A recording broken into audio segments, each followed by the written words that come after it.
है, वहीं मैं देख रहा हूँ दूसरे मंच पर भी बड़ी संख्या में समाजवादी पार्टी के नेता हमें दिखाई दे रहे हैं।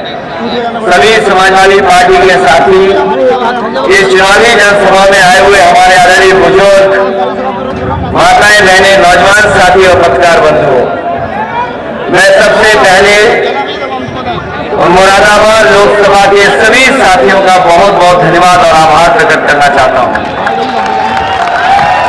अभी कुछ दिन पहले शहर में कार्यक्रम लगा था, लेकिन अचानक मौसम खराब होने की वजह से मैं आपके बीच में नहीं पहुंच पाया था। आज आखिरी दिन है प्रचार का, तो मैंने सोचा कि जरूर आपके बीच में मदद और सहयोग के लिए मैं जाऊंगा। आखिरी दिन है प्रचार का, आज प्रचार खत्म हो जाएगा। आज के बाद केवल आपको अपनी तैयारी करनी है वोट डालने की।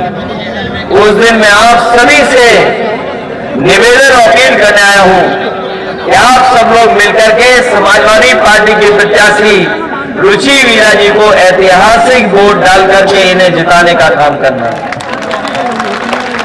आज सुबह जब मैं चला हूं तो सबसे पहले इंडिया गठबंधन की बैठक हुई है। एक प्रेस कॉन्फ्रेंस की हम लोगों ने,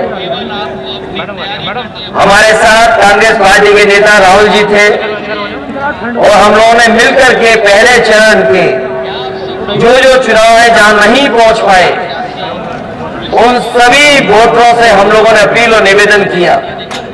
वहीं अपने कार्यकर्ता साथियों से भी अपील की है कि ये चुनाव न केवल 2024 का चुनाव है, बल्कि हमारा आपके भविष्य के साथ साथ आने वाली पीढ़ी के भविष्य का भी चुनाव है। जब हम लोग नारा सुनते हैं, बीजेपी के लोग जब ये बात कहते हैं कि 400 पार, और जब उनके तमाम नेता जो देश के कोने कोने में हैं, उनके स्टेटमेंट जब आते हैं तो लगता ये है कि 400 पार का ये नारा इसलिए दे रहे हैं कि ये बाबा साहब भीमराव अम्बेडकर जी का दिया हुआ संविधान को बदलना चाहते हैं। जो लोकतंत्र हमें मिला है, न जाने कितने हमारे हिंदू, मुस्लिम, सिख भाई जिन्होंने मिलकर के आजादी दिलाकर के कुर्बानियां देकर के हमें लोकतंत्र दिया। और सच्चाई तो यह है कि दुनिया का सबसे खूबसूरत लोकतंत्र अगर कोई है तो वो हमारे भारत का है। इससे सुंदर अच्छा लोकतंत्र कहीं नहीं। और जो संविधान बाबा साहब भीमराव अम्बेडकर जी ने दिया है, वो संविधान ऐसा दिया है कि अगर संविधान के रास्ते पर सरकार चलेगी तो किसी भी जात धर्म का कोई भी होगा उसके साथ कभी भेदभाव नहीं हो सकता है। हमने देखा है जब से भारतीय जनता पार्टी की सरकार आई है, लगातार इस सरकार ने भेदभाव बढ़ाया है, लगातार लोगों के साथ अन्याय किया है।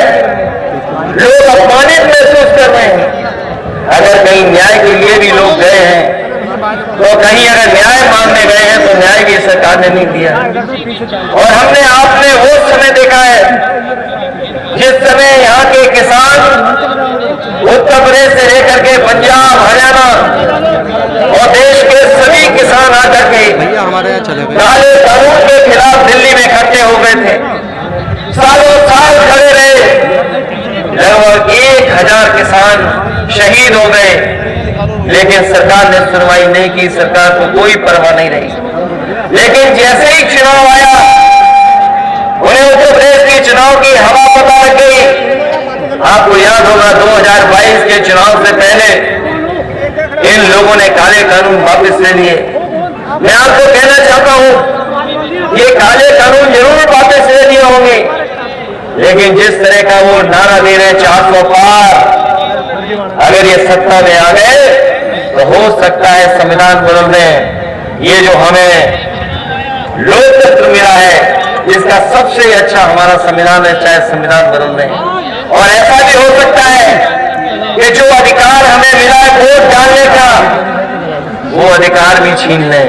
या और इनके फैसले आपने देखे हैं। मेरा नहीं चल रहा है। कोई एक फैसला नहीं, मैं याद दिला सकता हूँ तमाम फैसले, किसी को पता ही नहीं था कौन सा फैसला कब हो जाएगा।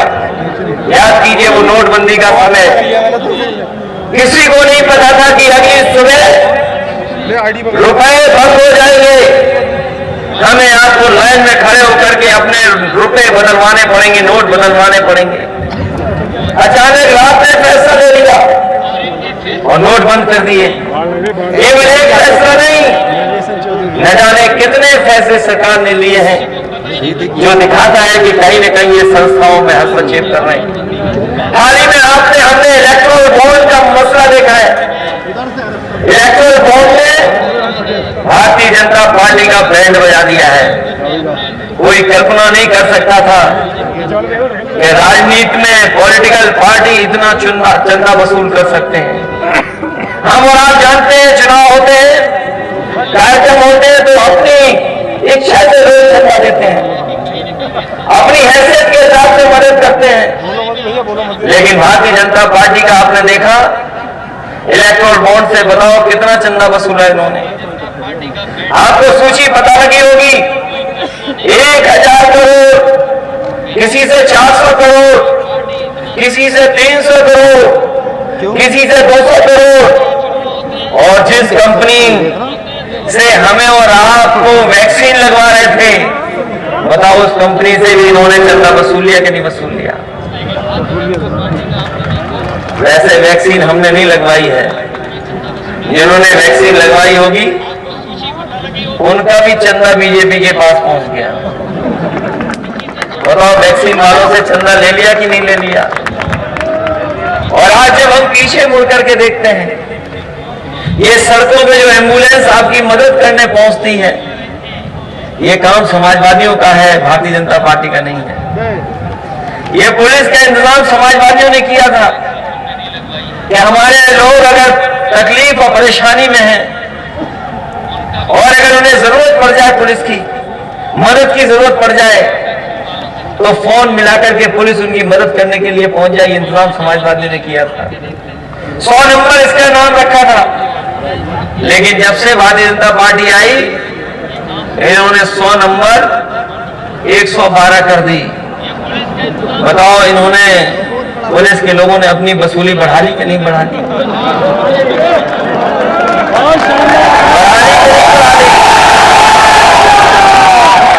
ये चंदे का भ्रष्टाचार नहीं है,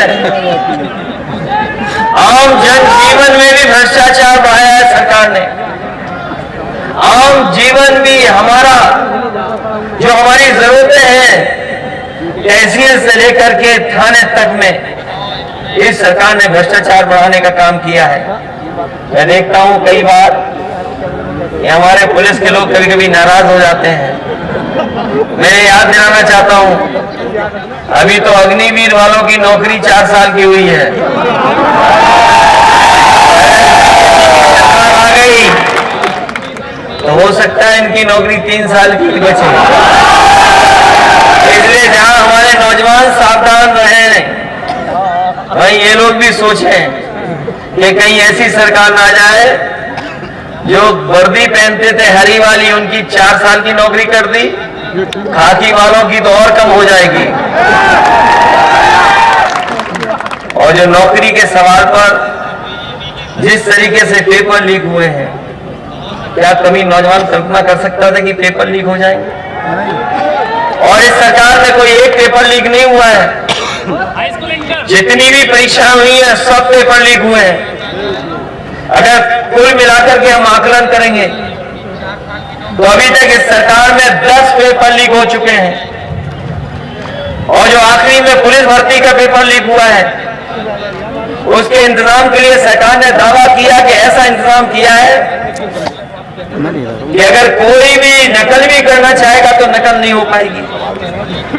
इतनी सुरक्षा का इंतजाम किया कि परीक्षा बहुत अच्छी तरीके से हो जाएगी। लेकिन जब हमारे नौजवान तैयारी करके गए परीक्षा देने, न जाने कितनी मेहनत की उन्होंने, परीक्षा के लिए पढ़ाई की, और जब परीक्षा दी और परीक्षा दे करके जब लौटे तो पता लगा कि वो पेपर लीक है। और हम जहां जाते थे वहां हमें नौजवान मिलते थे, चाहते थे कि पेपर रद्द हो जाए। हम तो तब मजबूर में सरकार को जो पेपर लीक हुआ था उस पेपर को निरस्त करना पड़ा। आज अगर हिसाब किताब उत्तर प्रदेश का लगाएंगे, जो नौजवान परीक्षा दे करके घर लौटे हैं जिनका पेपर लीक हुआ है, ऐसे कम से कम 7 लाख बच्चे हैं। और अगर हम 60 लाख बच्चों का हिसाब किताब लगाएं तो ये सरकार बनेगी नहीं, क्योंकि एक तरफ तो किसान नाराज है और दूसरी तरफ नौजवान नाराज है, जिसके साथ इस सरकार ने खिलवाड़ की उसके भविष्य के साथ। और अगर 60 लाख नाराज हैं, उन 60 लाख के अगर माँ बाप को हम जोड़ दें, 3 सदस्यों को एक परिवार में अगर हम मान लें, तो सोचिए अगर 60 लाख नौजवान परीक्षा नहीं लिख पाए, जिनका भविष्य इस सरकार ने अंधकार में डाला है, उन्हीं परिवारों को अगर हम जोड़ लें तो 60 गुणा हम 3 से कर दें तो 1 करोड़ 80 लाख हो गए। और 1 करोड़ 80 लाख को अगर हम 80 से भाग दे दें तो हर लोकसभा में भारतीय जनता पार्टी का 2,25,000 वोट कम हुआ है। तो 2,025 लाख जिस पार्टी का एक लोकसभा में वोट कम हो जाएगा तो वो 400 पार कहां से करेंगे? ये बात आपको पता है कि नहीं पता है? पेपर लीक हुए हैं, 60 लाख बच्चों का भविष्य अंधकार में डाला कि नहीं डाला सरकार ने? तो सोचिए ये सरकार कहां से बना लेंगे? ये 400 पार नहीं, ये इस बार 400 हारने जा रहे हैं। और जब से गठबंधन बना है, ये जब से गठबंधन बना है तब से तो माहौल ही दूसरा है। मैं जानता हूं हमारी पार्टी के बहुत सारे साथी मन ही मन कहते थे गठबंधन हो जाए, बहुत सारे लोग चाहते थे कि गठबंधन हो जाए। यहां सभा में जितने खड़े लोग हैं ये सब चाहते थे गठबंधन हो जाए। बताओ आप लोग चाहते थे कि नहीं चाहते थे? और याद रखना, इस इंडिया गठबंधन को अगर किसी ने बचाया है तो समाजवादी पार्टी ने बचाने का काम किया है। और हम लोगों ने कोई परवाह नहीं की, हमें ज्यादा भी सीट देनी पड़ी तो हम लोगों ने ज्यादा सीट दी। लोग कहते थे इतनी सीटें क्यों दे दी हैं आपने? हमने कहा ये सीटें इसलिए दे दी हैं कि हम इंडिया गठबंधन को मजबूत बनाना चाहते हैं, और चाहे हमें 17 सीट देनी पड़ी, लेकिन इंडिया गठबंधन बनाने का काम अगर किसी ने किया तो समाजवादियों ने किया। ये इंडिया गठबंधन भारतीय जनता पार्टी का सफाया करने जा रहा है। ये जो हवा चल रही है इस बार, ये जो हवा पश्चिम से चली है, ये जो हवा मुरादाबाद से चल करके आगे जाएगी, यही भारतीय जनता पार्टी का सफाया करने का काम करेगी। ये लोग जो कह रहे हैं एनडीए का कौन मुकाबला करेगा, एनडीए का मुकाबला हमारा पीडीए परिवार करेगा। ये इंडिया गठबंधन और पीडीए परिवार मिलकर के इस एनडीए का मुकाबला करने का काम करेगा।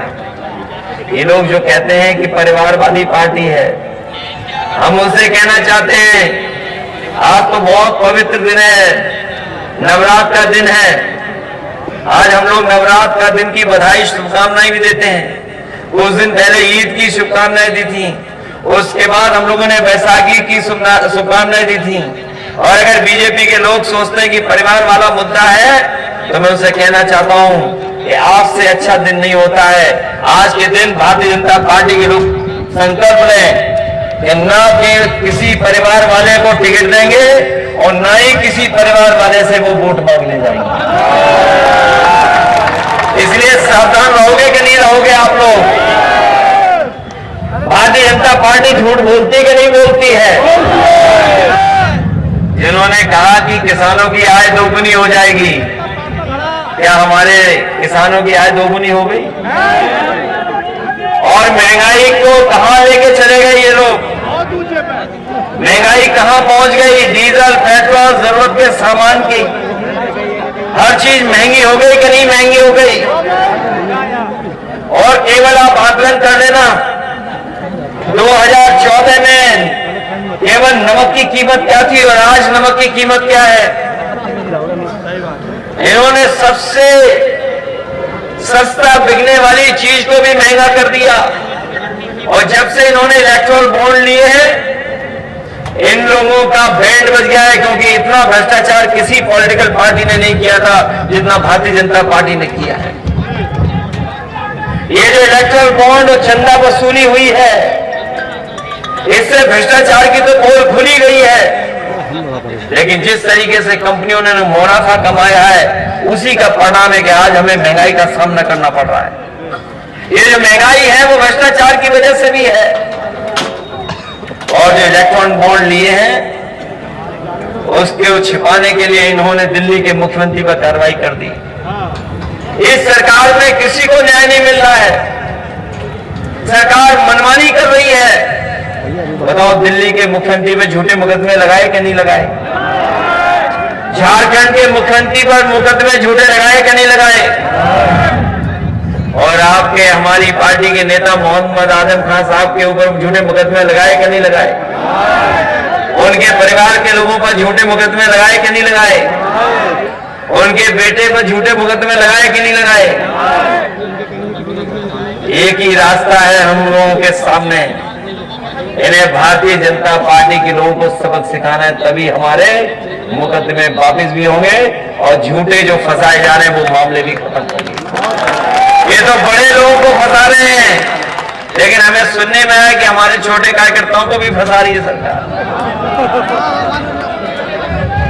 हमारे साथियों पर झूठे मुकदमे लिखा रहे हैं। ये राजनीति में खिसियाता कौन है, ये बताओ पहले।